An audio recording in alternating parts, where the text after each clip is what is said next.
Hello, good morning, students. I am again coming. We are here to discuss. Yes, students. Today again we are here to discuss a very important topic, the Earth's movement. तो यहाँ बात करते हैं. In the last class we have discussed about the evidences regarding the sphericity of the Earth. यानी कि पृथ्वी के जो साक्ष्य थे उसकी स्फेरिकल शेप के लिए उनके बारे में बात की थी. और आज की क्लास में हम बात कर रहे हैं द अर्थ्स मूवमेंट कि पृथ्वी की गतियां क्या होती हैं. तो उनके ऊपर बात करने से पहले एक स्टेटमेंट पे बात करते हैं. इवन कई बुक्स में लिखा होता है जब अर्थ मूवमेंट्स की बात करते हैं तो एक स्टेटमेंट लिखा होता है. क्या लिखा रहता है कि man is always conscious about the apparent movement of the sun but he little realize about the earth on which he resides is constantly also in motion. तो यही बात को मैं समझाता हूँ कि इंसान कई वर्षों से देख रहा है कि सूर्य जो है, सन है, वो गतिमान है.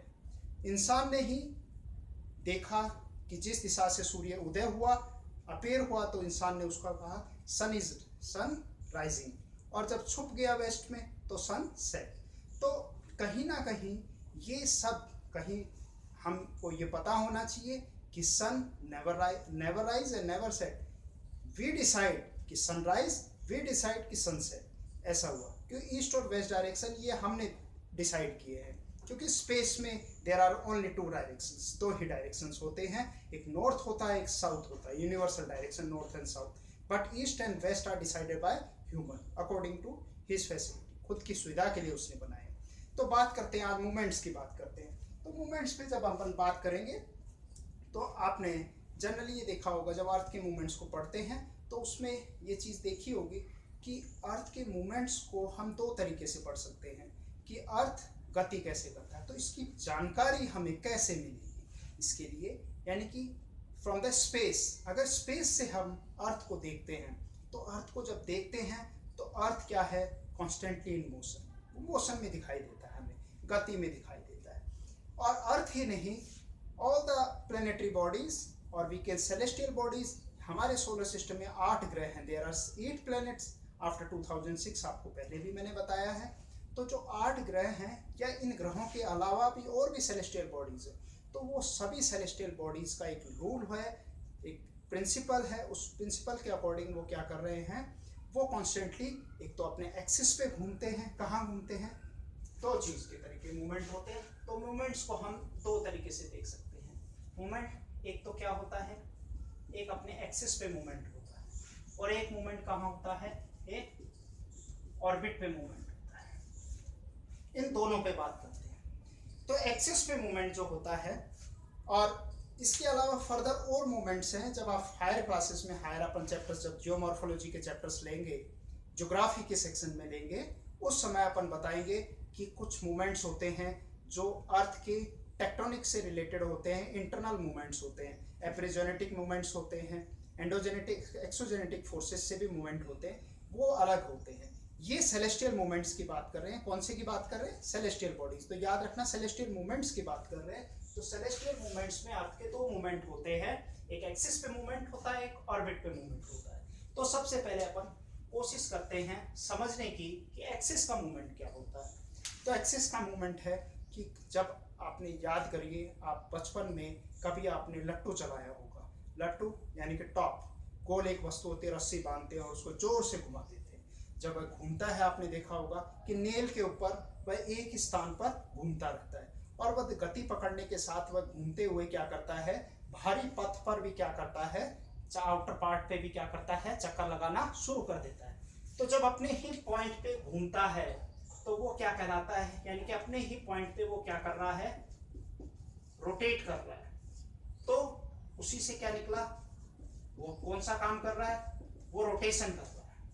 और जब वह अपने ही एक्सिस पे घूमते हुए भारी भाग पर क्या कर रहा है, रिवॉल्व कर रहा है. रिवॉल्व कर रहा है तो उससे क्या बना, रेवोल्यूशन. तो ये दो फेनोमेना यहाँ पर ज्योग्राफिकल फेनोमेना निकलते हैं अर्थ मूवमेंट्स की. एक एक्सिस मूवमेंट होता है जिसको आप और पढ़ सकते हैं अपन एक्सिस का मूवमेंट को आप लिख सकते हैं, ये इंटरनल मूवमेंट है। कौन सा मूवमेंट है? इंटरनल मूवमेंट है। और ये कौन सा है? ये एक्सटर्नल मूवमेंट है, एक्सटर्नल मूवमेंट है, करेक्ट। तो इसको और आसान तरीके से मैं समझाता हूं आपको।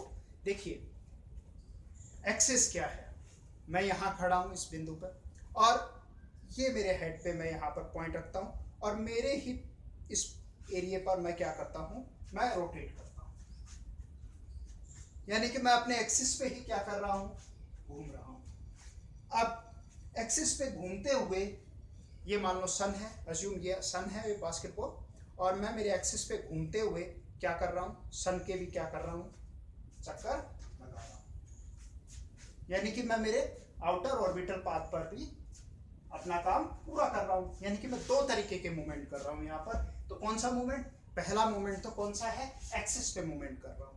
तो एक्सिस पे मूवमेंट करने से क्या होता है, ये रोटेट का पार्ट है, तो इससे क्या होता है, कौन सा फेनोमेना होता है, रोटेशन होता है। और जब मैं ऑर्बिट पे काम करता हूं, घूमते हुए भारी भाग के भी चक्कर लगाता हूं, तो वो क्या होता है, रेवोल्यूशन होता है, वो एक्सटर्नल मूवमेंट होता है। तो अगला टॉपिक इसी में अपन बात करते हैं। तो एक्सिस से होता क्या है, रिजल्ट क्या होता है एक्सिस से?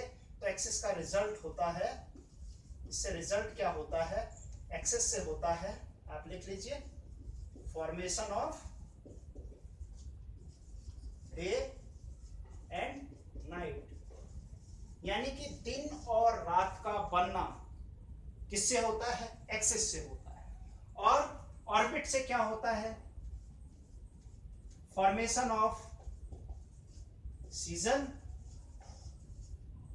और you can say formation of a year, एक साल बनना। तो ये जो गति है एक्सिस है, यानी कि हिंदी में एक्सिस को अक्ष कहते हैं और ऑर्बिट को कक्षक कहते हैं। तो एक्सिस का जो पार्ट है, formation of day and night, यानी कि आप लोगों को पता है दिन और रात कितने समय में होते हैं, आप जानते हैं 24 घंटे आप कहेंगे, ठीक है, 24 घंटे करेक्ट है, 24 आवर्स में होता है। और आप इसको करेक्टली याद कर सकते हैं कि एक्सिस कितने में होता है, 23 आवर्स 56 मिनट एंड 4